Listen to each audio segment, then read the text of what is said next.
edition of the Economy and Politics show as we continue our conversation around policy, economy, investments, and other critical areas of the socio-economic space in Nigeria. Today we'll be looking at the Institute of Directors of Nigeria and the activities around corporate governance. With me to lead this conversation is Mr. Dele Alimi, the Director General of IOD Nigeria. Good morning, sir, and happy Friday to you. Good morning, Ottoabasi. I wish you a very happy Friday too. Okay, great to have you on the show. Before we begin, let's get a background about the IOD Nigeria.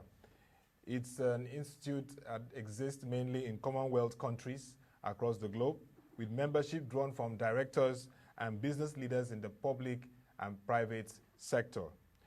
They come from diverse sectors, and this include enterprises in commerce, industry, services, professions, and bureaucracy, amongst others. They help directors to fulfill their leadership responsibilities in creating wealth for the whole benefit of business and society as a whole. The vision is to continually advance professional competence, integrity, and enterprise. Nice to have you once again, Mr. Dele Alimi. And first, we'd like to ask you how the overview of your activities amidst this period of the pandemic. Thank you very much. Well, like we all know, there's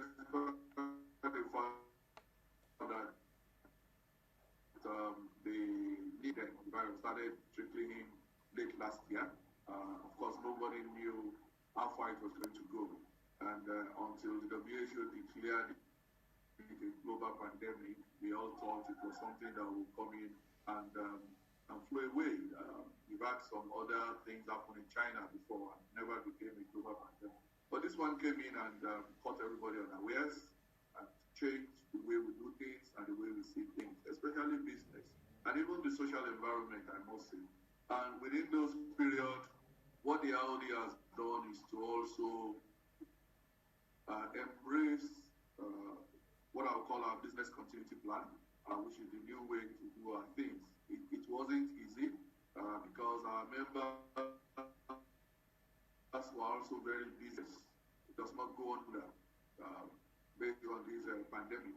So what we have done during those periods is to continually be there for our members, provide information, provide guidance, and as much as possible, keep them in the loop about development socially and of course in the business world as far as the challenges posed by the COVID-19 experience concerned.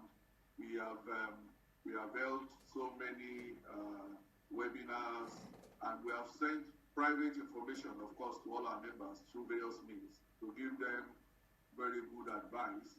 And apart from that, as a policy advocacy body, we have also, in our own way, advised government on how to help businesses thrive during this period. Because it's also in the interest of government that businesses don't die. And as much as people want to cut costs and everything, it has implications, far-reaching implications for the entire country. So in our place as a body, we are trying to advise government and how government can help businesses keep thriving during this period. So this has been a combination of advocacy, a combination of provision of information, communication with members. We've held, like you are aware, many webinars in areas we think are very topical and are challenging during this period. And our members have been very happy with our conduct during this period. I think we are doing our best. Of course, we will continue to provide this leadership and provide this opportunity for members to be fully on their feet during this period. Yeah. And one area which we've seen, like you published the implications of the COVID-19, looking at corporate governance and, of course, looking at how you organize the annual general meetings, because over 10 quoted companies have done their virtual AGMs thanks to the guidance from the Corporate Affairs Commission and the Securities and Exchange Commission. we've seen you make some statements around the need for that continuous guidance, engagement, and clarity, comparing also what's happening in the UK and the US. If you can give us some summary from that and what you've seen so far in terms of what is very critical, stakeholder engagement with boards of companies through AGMs. Okay, thank you. Very early, I think just before the lockdown, we could see, we had pried into the future and could see the way things were going and the implications of some of the extant provision of regulatory issues concerning corporate governance. Incidentally, the whole thing came at a period where corporate organizations usually have their annual general meeting, declare dividends, and of course, the lockdown and the implications of the challenges of the COVID-19 and various regulations that government was churning out had effects on the extant provision of the regulatory authorities. So we quickly called the attention of these regulatory authorities, the SEC, CAC, NSC.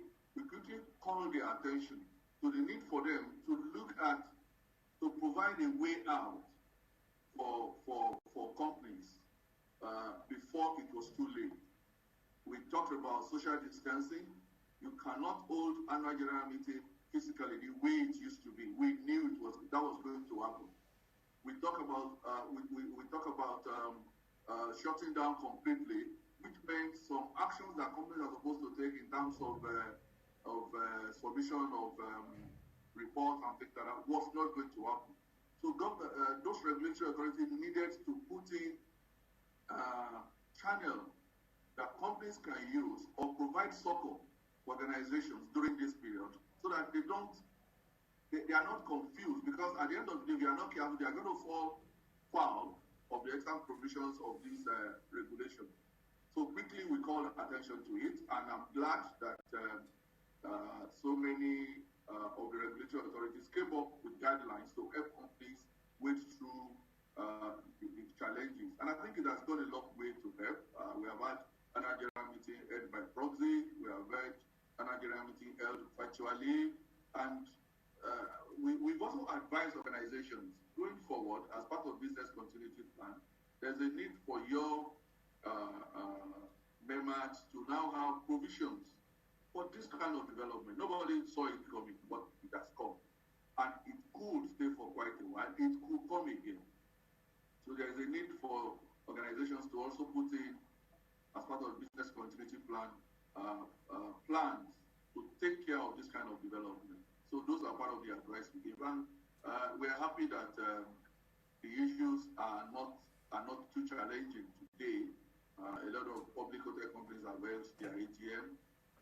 We have not had about any infractions or any sanctions by the regulatory authorities, which means definitely the plan put in place by the regulatory authority and which is being implemented by the various companies are working. So we look forward to more of this, and we continue to scan the environment and see how things are, looking at the challenges and providing solutions, at least advices and solutions to such challenges. But like we all know, these are new things. It's definitely going to come with its own up and down, and we need to identify those things and put in measures. I mean, this is the time for us to not only put on our thinking cap. In fact, this is the time for us to really even look beyond this. Post this, what is going to happen and what are we going to put in place to ensure that our businesses continue and the socio-political situation in the country and in the world does not decelerate too much. Okay. This year, we expect that we'll begin to see the implementation of the Nigeria Corporate Governance Code 2020, which was revised by the Financial Reporting Council of Nigeria, FRCN. And in your publication around the governance and impact of the pandemic and what it overlies now at the moment, there was the need to begin to address systemic risk with new regulatory mechanisms. Obviously, this should provide a mechanism to this code to addressing issues like this. We'd like to see your perspective on this particular code in terms of its implementation. The private sector is taking the lead, but we expect public sector to also begin to come in to the fore in driving this code. What are your perspectives around this? Well, as you are aware, the IOD was an integral part of that code. We were part of bringing up that code, and we fully supported it. In fact, we held the first, what I call the first public discourse of the code after it was launched by the Vice President last year. Yes, it was supposed to come into full implementation this year, and I think it has. Of course, the code is a set of guiding principles. It's a set of guiding principles that we believe if corporate organizations imbibe, it's going to make doing business better, it's going to make business thrive better, and it's going to even open our economy to more foreign direct investment, because when people know that there is a code guiding the parties of business to your country, they have more faith in their ability to thrive in your country. Now, the challenges of COVID-19 has come, but it has not taken away the principles of good governance. It hasn't taken away the principles of integrity, and it has not taken away the principles of doing business the right way. So while the challenges are there, it hasn't taken anything away from the fact that the code have come to advise businesses, to give guidelines on how businesses should run, how directors should function, what directors should and should not do, where directors should go when issues arises. It's supposed to be the Bible for governance. So the COVID-19 situation has not changed those principles. What maybe we could be talking about is the issue of the implementation of some of the extant provision of that code in terms of physical provision that may have to become virtual, in terms of dealings with all stakeholders that has changed because of the times we find ourselves, and that can be taken care of by the various regulatory authorities. But it doesn't change the provision of the code. By the time the various regulatory authorities guide organizations on how they can continuously engage with their various stakeholders through virtual means, through online means, give rules and regulations that will guide the application of those new technology and everything.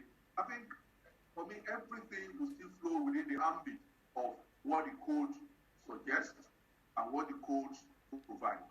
So the challenges are not so much. The challenges are just in the area of how we embrace technology, how we use technology, how we avoid the abuse of the use of technology.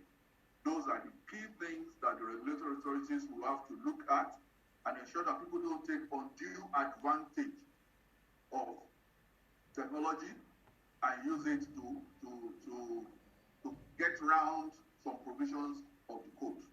That is key. And I think, we were discussing with one of the directors of the FRCN about the code, and he said, look, we are not the regulatory, we will work through the regulatory authorities, and that is important because they are not going to be another layer of regulation. They are going to work with regulatory authorities. The code is going to guide all of us. Because in every, like for banking, we know there is, in every sector, there are external regulatory authorities. So they are going to work with these regulatory authorities to ensure that organizations in Nigeria keep to the tenet of that code. So I don't see this as too much challenge. What is important is our ability to quickly examine the challenges technology will bring to the issue of implementing the code and put in tight regulations to ensure that there is no what I would say going around the regulation on the ground of technology. All right. Nice to hear that. Current President Chief Chris Okonowo, in his speech, acceptance speech, when he took over the reins as President of IOD Nigeria, talked about IOD playing a very key role in supporting SMEs in the country, providing those advisory support and assistance in terms of aligning with corporate governance and ethics, which can help them access a lot of investments, like you earlier said. Doing business, good business environment opens you up for effective investments. And I believe that's a nice initiative to now focus on supporting SMEs through the expertise of the IOD Nigeria. How has that been so far in terms of reaching out to SMEs, who are the key drivers of our economy, the engine of growth in our economy, who contribute over 60% to the gross domestic product, and who are the highest employers of labor in terms of the activities in the country? Yes, we in the Institute realized that, yes, we've been preaching the gospel of corporate governance. We've worked with the big organizations, quoted companies, major national companies, but a section of that of the Nigerian economy is almost completely unaware of the need for corporate governance. Corporate governance for them was only for the big ones. But this section also accounts for, just like you said, a very large portion of employment, a large portion of our GDP and everything. So neglect of that section of the economy has been to the detriment of everybody. And also for the organizations in that sector, the SMEs, we've looked at the mortality of those organizations. And despite the fact that people have talked about access to finance, we found out that a major cause for the death rate of SMEs is the absence of good corporate governance. The way the organizations are governed have accounted for the death of many of the organizations within the first 5 years. So what we have done is to now see how we can work with this organization. If you want to sell corporate governance to this organization, you don't start by telling them, oh, you have to bring in people as independent directors, you have to sell your shares. No. You must let them see the value that corporate governance will bring into the business. And that was the first area we started from. And what we did was to get to Financial Reporting Council, and we struck a deal that will see us holding what we call roadshows in the 6 geopolitical zones of the country, especially in those areas where there are clusters of SMEs, and try to talk about the value that corporate governance brings to business, the value it will bring to the development of their business. And we have signed an MOU with FRC. We're supposed to start this process this year. Unfortunately, I must confess to you, COVID-19 thing has delayed implementation. But we have it and we are hopeful that this will blow over quickly so that we can start doing it. In these clusters, we are even going to bring in organizations who actually started small. I don't want to start mentioning names here. They started small, but have grown into big nationals today with boards and everything. I want them to come and tell stories to these smaller organizations who should understand that eventually your business can actually grow bigger than you if you run it well. And if you also run your business well, it makes access to finance easy. It makes access to investment easy. It brings in the required technology and know-how that you need to raise the value of the business. So what we are doing here is now to break down our courses. There is our basic course we call the company direction course. Company direction course is for directors. It's particularly the basic course we hold for any member of the institute. So we have agreed with the FRCN to break down the curriculum of this course for SMEs and now take it into these town hall meetings and roadshow and try and educate directors of SMEs. And on the other side, we are now trying to open up the membership of the institute through another means for directors of SMEs. We have started a program we call the Young Directors Forum. Now, when I say young directors, it creates the impression that, oh, are we looking at people within the age of, there are three categories. We are looking at young directors who are actually young in terms of age. We have quite a lot of them, especially in some emerging sectors in the economy. We have quite a lot of them. The other side of young is also directors who are like my age, but are just starting business. Retired from companies, you are now just becoming an entrepreneur. You need mentorship. You need mentoring, I beg your pardon. Yeah. And that is what that forum will provide for even people who are mid-age and who are just going into business. Then we also have very young people who are not just starting their businesses, but are inheriting businesses that are already thriving. So they also need mentoring. Either you now become a director because your father started the business and everything. So those are the three categories we are considering under this young directors program. So we want to kind of look at the entry level for such people and provide what we call mentoring services by very experienced directors in our institute. So that such families will come in almost pro bono, if not completely pro bono. And we can have what we call a mentoring service program that will now do a hand-holding with them from being a young director in the three categories I mentioned to becoming a full-fledged member of the institute eventually. I like this young directors program because it's very important at this time, particularly those that inherit the businesses of their father.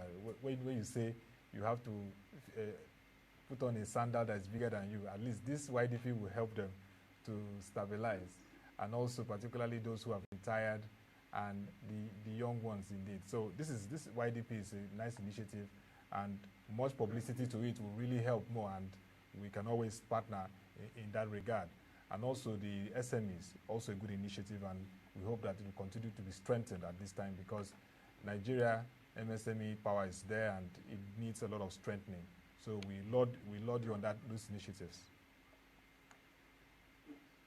So looking at ethics and sustainability and stability of organizations in crisis times like this, you see a lot of CEOs across the world, founders and chairmen worried about the stability of the organization, pay cuts, downsizing, reviewing their portfolios, should they sell off? What would be your advice to directors in these times? I mean, these are challenging times to be a director in a company. Thank you. Well, these are challenging times, even for me. These are very, very challenging times. And I'll talk from my own experience. Yes. These are very challenging times, and these are not the time to rush into decisions. These are not the time to think the best thing is, oh, let's just cut costs.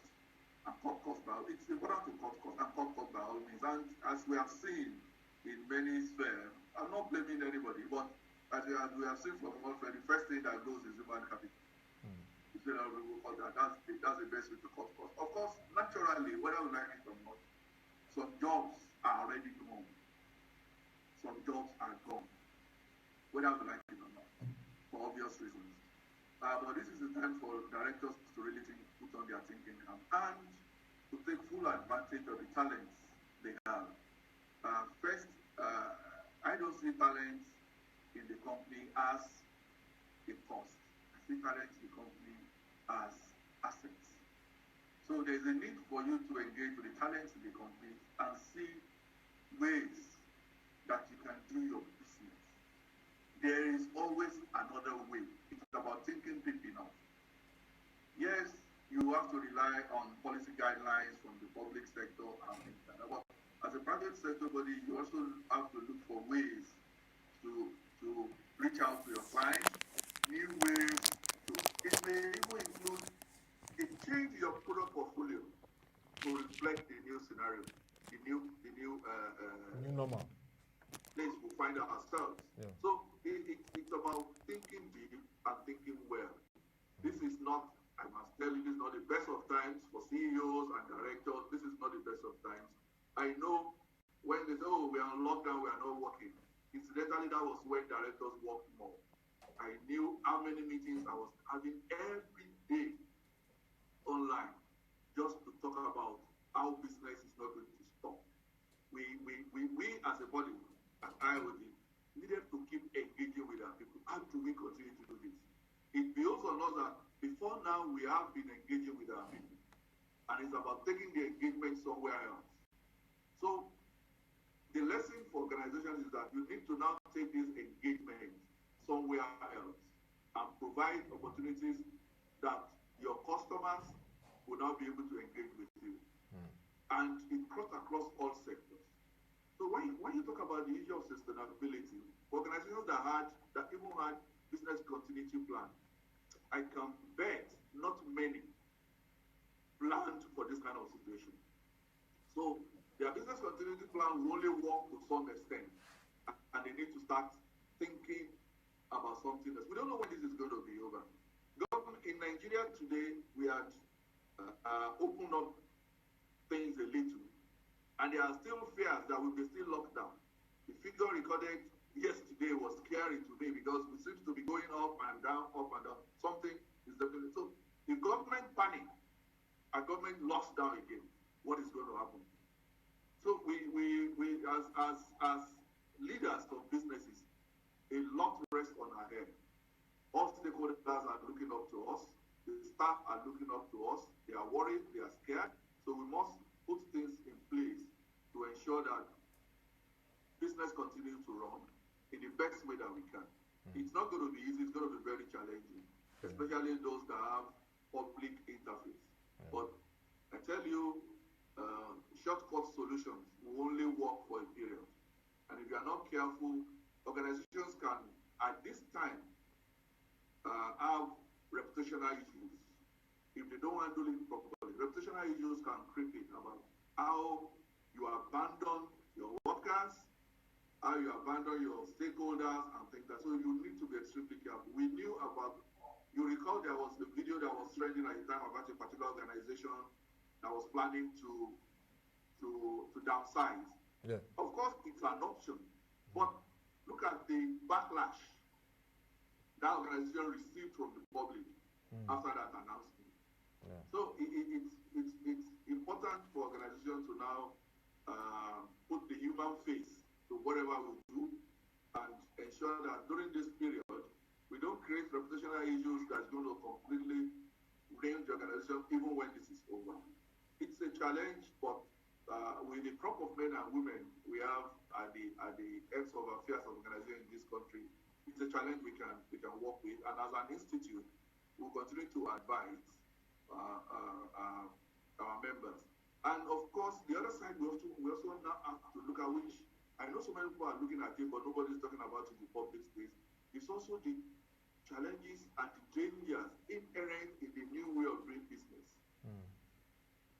We've virtually gone online. Everything is now virtual. It also brings with it a lot of danger, and that is about cyber security. Yeah. Documents are now being thrown out there. Meetings are being held out there. We are working with softwares that I'm not sure anybody has really gone deep to see the security implications of those software. That it could be hacked. But you know that kind of what I'm talking about. Yes. So there's also that side of it, and I can tell you very soon, the institute is also working on that and providing guidance about cyber security. We work with experts in those areas, cyber security, and how to ensure that even when you are online, when you are virtual, your businesses are safe. Thank you.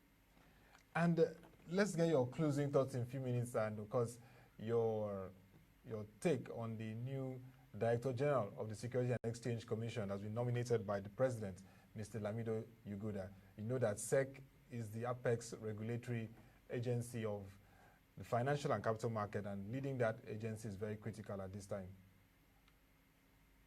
Well, I think better late than never. This should have happened a long time ago.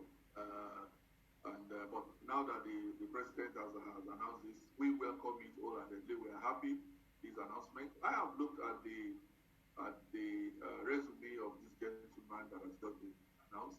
Incidentally, he is a member of the Institute of Directors Nigeria, and which is not a surprise. Even the acting DG is a member, and I think he comes with the wealth of experience that a body like SEC needs.